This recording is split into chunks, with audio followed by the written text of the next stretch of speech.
All right, here we are with Josiah from Coybilt. We've got the Michale's 64 Lemans in this beautiful blue, and this car is back from Carfab. If you're not familiar with this car, there is a video on the YouTube channel that is from a year ago.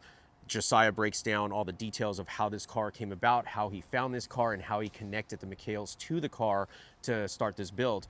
So Josiah, let everyone know where are we sitting with this car, because this thing is beautiful and it's been away for a little bit over at a body shop and getting all the paint done and everything. So bring us up to speed with this one. So basically we got this car back right around late November of 2024, I believe it was. Brought it back up here, did some couple minor things on our end to the back package tray area, and then after that loaded it back in the trailer and shipped it down to Carfab. Prior to that, it was obviously down in Colton, California at Untouchable Metalworks, where they were going through and touching up some things in the trunk pan. The lead seam that's here from the factory, which we described in another video, that was filled and taken care of. Yeah, that last video you were showing how they were aligning everything on these panels and what have you, and obviously that has turned out very clean. Definitely. There were some obviously issues, aftermarket panels fitting those cars as it was. So Jose did his part on basically aligning the quarter panels, getting them dialed in where it should have been. And then on top of that, then we'll talk about a little bit later, Kellen ended up tightening them up a little bit more in terms of them having be more like a snare drum, because these quarter panels were sort of on the loosey-goosey side when you first get them. So you were explaining that obviously this is a very long and straight body, so it's not the easiest one to work on, but definitely has to have some care put into it, and that's why it was at Untouchable, and then it went for the finished final tuning at Carfab. Yeah, it went down to Colton, or Colton, California, and Untouchable Metalworks, just to have a lot of refining done to the sheet metal panels on it, and then some rust repair here and there that we didn't have the capability at the time to do. Since then, though, they got everything lined up, fitting right, quarters hung properly, and taken care of. But like on these cars, since they're so long and flat, whether it's this or a 60s Lincoln, any of the slab side style cars from the mid 60s, they show everything. They're basically a gigantic billboard. So when Kellen had this car, he ended up shrinking the quarters up in different places to tighten them up. Otherwise, if you push on this like this, it'll actually fall in. It's almost like an oil can effect. So that was done by him on both sides, quarters, the doors. Yeah, because a lack of shape doesn't... there's a lack of shape. I should explain that, but there's a lack of shape in these panels. You have very minimal crown, and they're just flat as a board. Right, and the crowning, the shaping of the body panel gives it rigidity to it, which on these cars just don't have it. Yeah, all you got is this body line literally right there, and that's really about it. Right. Which just isn't enough. So bar ended up being put in the doors on both sides to help also with tightening the panel up, to also keep it from sinking in, especially if you're doing any sort of filler work. If you're blocking it out, the thing wants to sink in, or as the filler dries, sometimes it can pull the panel inward. It's a weird phenomenon, but it can't happen. Right. And so on the front, I remember when we were at Untouchable Metalworks and we were discussing all this body alignment and what have you. How did that all work out at the final of where we see it right here with all painted and everything? Some of the stuff was still tuned up on top of that.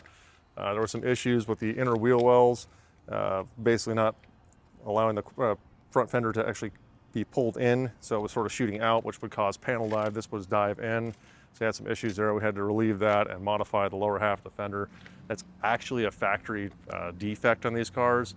If you've ever looked at 64 through 7 goats, the lower half of the fender kicks out, so it almost gives it like a flare look. It's sort of weird, but that's because there's a mount down here. So that was taken care of. So definitely a lot of time spent there fitting the rocker. The rocker also had a problem on both sides, but specifically the passenger side actually had a bow in it, so it had this big swell in the middle that you'd basically see, if you looked at the door to rocker panel. So, okay. But all the gaps, as you can see, have been taken care of. They're all extremely nice compared to what they once were. General Motors never did them this nice, but that's the level of detail we're going for in this build. Yeah, and look at this line right here. It's very, very refined and just. There's actually, from the factory, there's a seam right here normally which has been filled. So it's like a two-piece, like Yeah, it's like a two-piece design. It just takes away from the car. Right. So. And are the bumpers getting tucked on this one? On this one, they were not really tucked, but the bumper bolts were shaved at least. Just cleaned up. Just cleaned up, yeah. And the rear bumper was minorly altered, but the front was just basically taking out the bumper bolts. Yeah, nothing super crazy, but just to bring it to modern standards. Yeah, then that's what the customer wanted too, because I think we all can agree, not unless it's stock restoration, it just looks sort of out of place to have these big carriage bolts hanging off the front of the bumper. Yeah. Or the rear. Let's open up this hood here and check that out.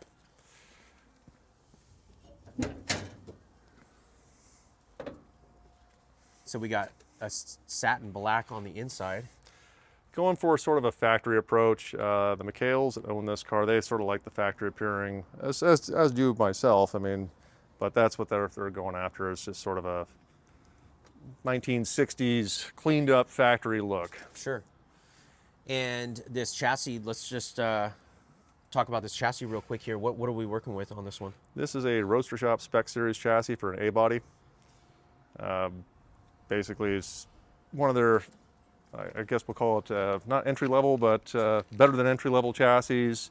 But it is one of their pieces they offer that it's a significant improvement over a stock piece. And the spec chassis? Yeah, spec chassis. Yeah, it's more of a drop-in direction chassis that's not overkill into the racing, track racing type suspension, but it's a very refined street drivable suspension package. Yeah, it's rack and pinion steering, coilovers, modern control arms. It's a Mustang, or basically based on a Mustang 2 spindle, sort of. That's a Willwood Pro spindle. I guess they've gone away from that now. They got to something even better, but still, nonetheless, it's a really nice piece that allows you to upgrade these cars to modern specs without going, absolutely crazy like you would with the Fast Track series. Right.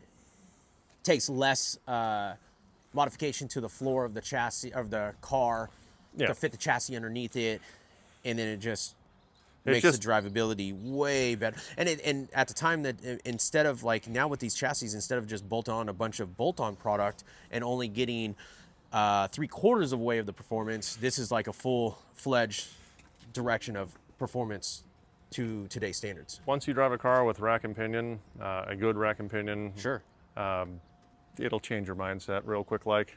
Yeah, you don't realize, even with a recirculating ball and all the linkage and all that, brand new on let's say a factory chassis, you're still finding that you do have to correct a little bit while going down the road. So are we able to talk about what color this is? This is so we went through two different colors. Don called me one night late, said, hey, there's this commercial I saw, it's got a Chrysler in it. I went, well, what is it? He goes, well, it's a Super B. I went, okay. So I look it up, and it's B5 blue, which I thought was sort of ironic, but it's B5 Chrysler blue. This is the later second half version that came out, I guess, in 2015 plus, somewhere in there, the newer Challengers, because we did 2 spray outs, and he liked that one better. But yeah, it's basically a modern B5 blue off like your late model Challenger. And at first, I didn't know how it was going to look, but I eat my words. Looks pretty good. No, it's definitely beautiful. I like it a lot. And so with the wheels, what are you going for on wheels? So the wheel that's going on this car is I guess it's Bosie is how you say it. And they're out of Southern California. They make a Pontiac, Rally 2 looking style wheel that's billet. And I believe it's it's going to be a 19 out back. I think it was a 19 up front. 19 by 11, 19 by 9 up front. Pontiac Rally 2. It's a billet 5-spoke looking. It's like those stamped steel rally wheels that came on the mid 60s, well, not mid 60s, late 60s to early 70s Pontiacs, but just in 19. So is it going to have some black accents? Yes, black accents, silver spoke. We do have a rendering of the car, so I can provide that and put that in the video as well for you. Perfect. And then bumpers, are they just going to be going chrome? Just factory, well, not factory, but cleaned up chrome, but yes. Sure. So re-chromed after the bumper bolts are gone. Yeah, so basically think this car is a improved factory factory vehicle, but improved upon. So what the Pontiac engineers wish they had the money to do with on the production line, that just was not feasible. Clean everything up and make it just that much better. So the goal is to make it look like it would have been factory, but just enhanced to today's standards. In some regards, yes. I mean, the exterior is basically a factory appearing body. And what about the interior? Interior, they chose a TMI kit. They were all about that, and it's a diamond, sort of like a diamond tuck. We've got a rendering of that, so like I said, that'll be included in the video, but that's all their stuff: door panels, seat covers, back seat, and then I think there's one other item, but all TMI stuff. Then we're doing a custom carpet, like German loop carpet.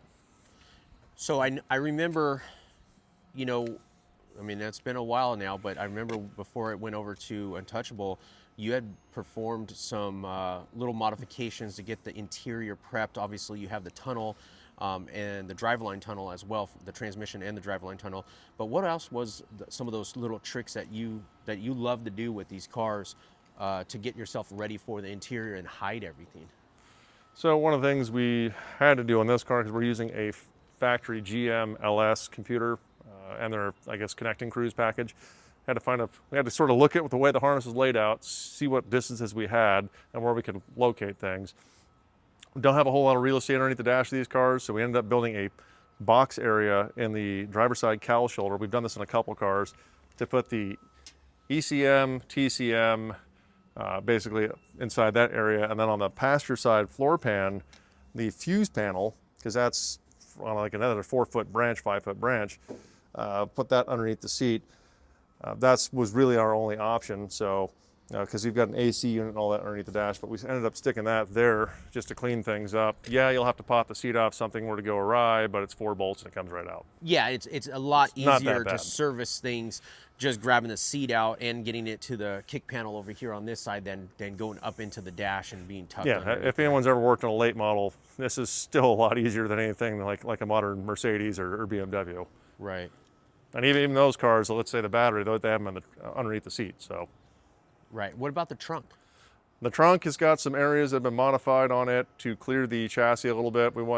They say you don't have to, but we want to give ourselves extra room. So we built a panel in the back, or Jose did. It's hard to see right now. We'll pop the trunk open here in a bit, but it's this panel right here. Why don't you pop the trunk open?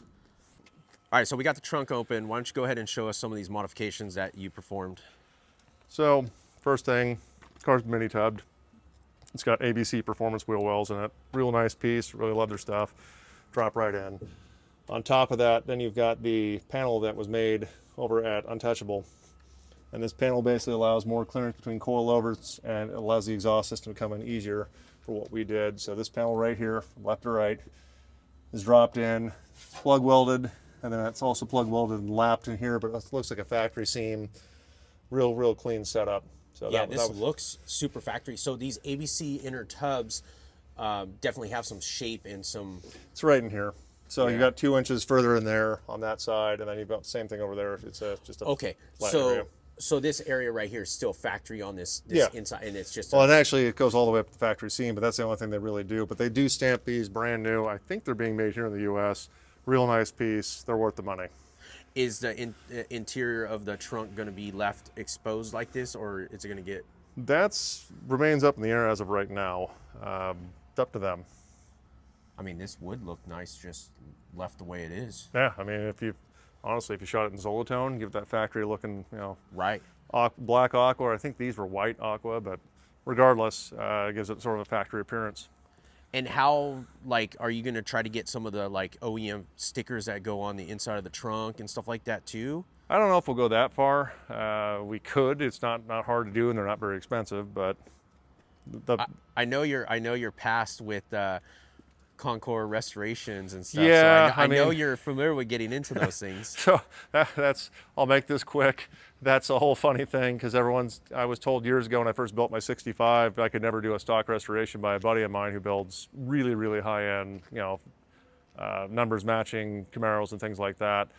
And so I started doing some of the stock stuff, and I guess it sort of stuck.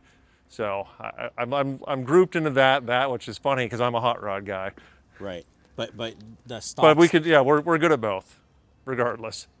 And we enjoy both, honestly. Both are a challenge. Yeah. This is gonna look good. Key point to us, sort of on this whole entire car, was to be able to look down, especially on a slab side car. This is a big thing. It's critical to me, especially anyone who's doing this stuff. From front to rear, I don't want to see where the door stops and starts with the fender, or the door stops and starts with a quarter panel. You look down the side of this thing, there are no real panel inconsistencies at all. The quarter, you can't see where it starts and stops the door. Same with the fender. One of the big issues on these cars we mentioned before is down here in this lower mount area is when you put the inner fender in, this will actually try to pull the fender out, and then you'll see the panel dive into the door. It's a very common issue with 64 through 7 goats and other vehicles as well. So that was alleviated.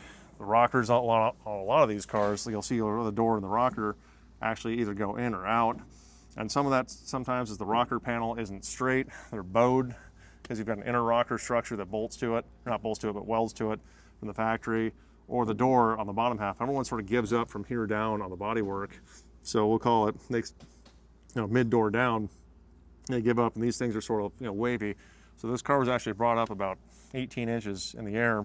All this stuff was bodyworked to a fairly well, so all this stuff still lines up. Gaps are good, panel dive is non-existent, panel's straight.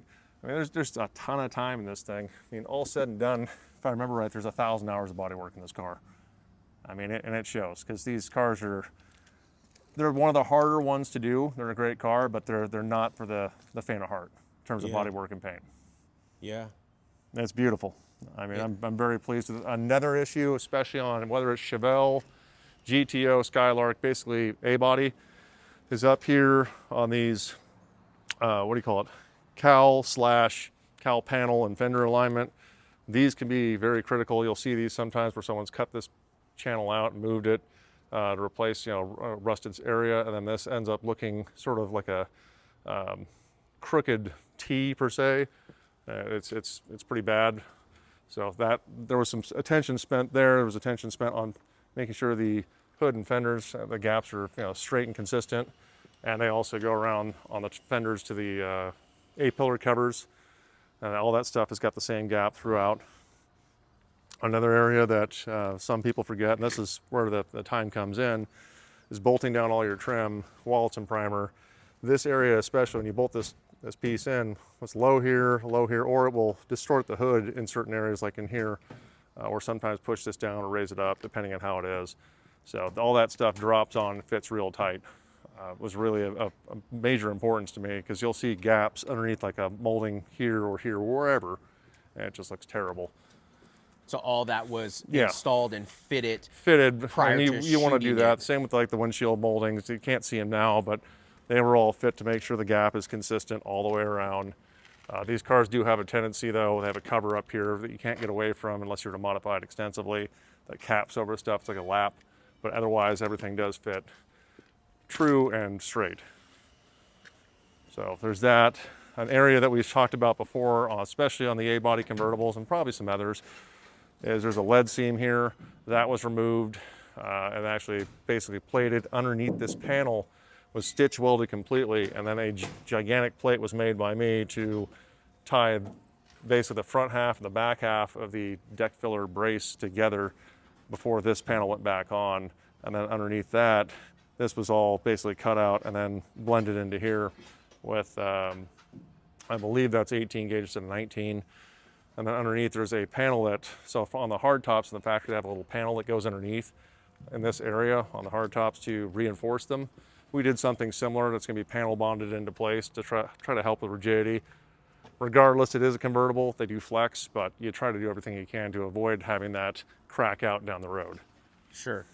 So you're not just trying to get, you're thinking years down the line. Yeah, I'm thinking 10 years down the road, I don't want this car to have problems. Yeah, and that's the problem with a lot of these restorations.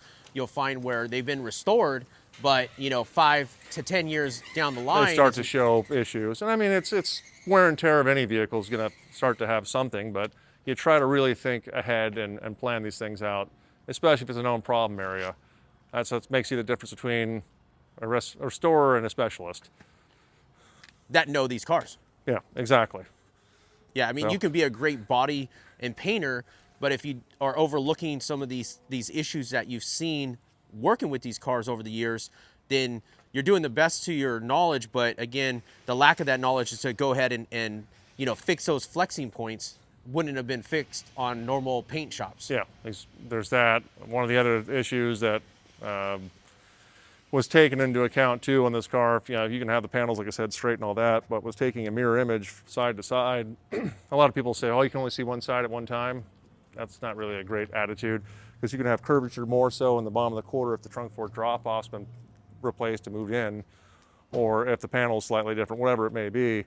Check driver to passenger side, which we did make, you know, they made templates and we checked everything and it's on point.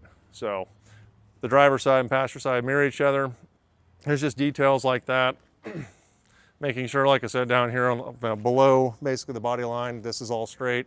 If you've ever put a car in a lift, which I'm sure we all have, or seen one on a lift, start looking down the side of it, and it basically looks like a relief map. I mean, it's not straight. Yeah, anytime that you put a car on the rack, a lot of times you'll just start to see all the, I mean, even the body shop, like just the wet sanding drips and stuff like that, because they don't really pay attention to that last few inches. Well, that was another thing too. We were going into the whole body shop aspect. So Kellen brought in Scotty Kilmer to basically help him with wet sanding and polishing this thing, and it came out killer. Now, a lot of people are going to freak out when they hear this. This thing had, I think it was 6 heavy coats of clear on it, and they're thinking, okay, that's a lot. Now, there's a reason for it. If you ever look down a lot of cars, you'll see like this shimmer effect on a lot of base coat, clear coat cars. And a lot of that is basically, a lot of guys start with 800 grit or 1000 grit to wet sand a car. They start with 400. They're trying to level the clear out, not just level it out, but actually level the clear out completely, not just skim over the top of it to just get texture up, but actually flatten the clear so the panel still stays true and straight. So you look down this thing, and it is exactly that. You don't see that shrink, like almost like a shrinking effect after a while, or just clear coat that hasn't been fully cut flat. Yeah, this So there will definitely be some rage baiting on that one, but it's one of those things you can tell what's what and what isn't done right. It's the time spent. There's 1,000 hours in the car, just in paint and body. It's ridiculous, but it's beautiful. But that's what it takes, and not a lot of people have conveyed that in this industry. When they see a really nice car, let's say Grand National Roadster Show or SEMA or even the indoor stuff of Good Guys, what it takes to get there. So is this on ride sticks right now, or the coil's still on it? I couldn't see. Coilovers are on it. Okay, I see them. I did put the camera down low, but I couldn't see underneath the car. Car sits low. That's another thing that people don't talk about with the Roadster Shop chassis. They do have a lower ride height. They're definitely, if you're going for that slammed look, trying to tuck everything up underneath as much as you can, they're a better choice. Yeah. The factory front cross members of these things hang down pretty bad on the stock chassis. So what's the next steps with this car now at this point? Basically, it's going to be wire it, put the glass back in it, complete assembly essentially. Engine, transmission, all this stuff was prefabbed a couple years ago, like exhaust and all that stuff. So if everything's just going to be plug and play, it's sort of nice to do it that way, so you're not having to fab around paint, which I don't recommend to anyone. So just put it back together and go from there. And then after that, it goes to upholstery. We hope to have it on the show circuit sometime soon, but as we all know, these projects sometimes take a little bit of time, so it'll be done right. Yeah, and so for the people that are following Coybilt on Instagram and Facebook, there was a handful of pieces of content, video and imagery of the engine in the car, things wired, and just basically your preliminary scenarios of where you were putting everything, but then it all got taken apart. So there is stuff out there showing that you did put this all together. Yeah, it's been together once. I know they always go back together. They fight you a little bit, but it should go back right together like it was. Yeah, and I just wanted to make that statement because I don't want it to sound like you had all this done and then you're going to figure it all out. You guys did figure all that out initially. Yeah. The exhaust, the plumbing, the wiring, and that's what you need to do on these cars before it goes to body and paint. The only thing we didn't do on this one that we're starting to do more of is the front to rear harness and all that stuff we didn't figure out, but that's not a big deal as much. This does have a panel that goes back here in the trunk that we've shown on other vehicles that has the fuse panel, because on the underside of these dashes on most of these cars with all the modern components gets them pretty busy, and it's not really fun to have all that stuffed underneath there. So that's the only thing. We'll wire that stuff front to rear, but pretty straightforward. Okay. Well, we look forward to, when I say we, I definitely do, and I know All of there's us. plenty of others that look forward to seeing this car in the next stages. So for me, it was deja vu to a degree, because if you know 64 and 5 goats, 65 is basically the same from here back, except for the tail panel. So this whole car, it's like reliving the first car I ever, officially built as a high-end vehicle, my 65 back in 2009, 17 years ago now. So it's been fun. It's definitely been fun. okay, so that's all the latest and greatest updates on this 64 Le Mans. And if you want to get a hold of that guy right there, Josiah, how do they get a hold of you? You can go on Instagram, Facebook, or call us. The number is 209-572-1965. That's 209-572, like a big block Chev, 1965. I'll put the details down in the description, but Josiah's been around for a long time. He's been building cars. He was, like he said, known for his black GTO that he built years ago. And man, he is definitely a GOAT guy, but he builds a lot of other cars too as well. You'll see that he's got Impalas. He's got, there's a Chevelle, there's a station wagon Chevelle too, Malibu Chevelle. Yeah, But 67. obviously the Le Manses and the GTOs have a special place in his heart. So that's where he's at with this car for this update. And we'll look forward to seeing some more here soon. Thanks for watching, and we'll see you guys on the next one.